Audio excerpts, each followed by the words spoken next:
নমস্কাৰ সকলোকে। হেঁপাহৰ ভোগালী অনুষ্ঠানটি যিহেতু কিছু সময়ৰ পিছতে অনুষ্ঠিত কৰা হ'ব, তো সেইকাৰণে এয়া দাদাহঁতে ধুনীয়াকৈ সজাই পৰাই যা যোগাৰসমূহ কৰি আছে। আৰু এয়া হৈছে আমাৰ অসমীয়াৰ পুৰণি সংস্কৃতি, যিবোৰ বৰ্তমান লুপ্ত হ'বলৈ ধৰিছে, আৰু এইখিনিকে দাদাহঁতে আপোনালোকৰ আগত উপস্থাপন কৰিবলৈ চেষ্টা কৰিছে।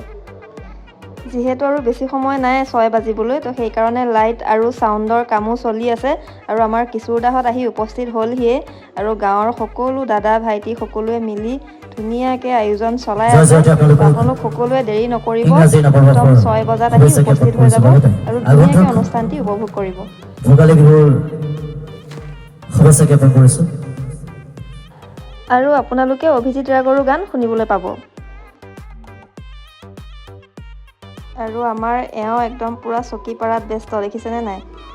আমাৰ এওঁ অলপ আহি কামত লাগি দিছেহি, ধুনীয়াকৈ চকীখিনিকে পাৰি দিছে।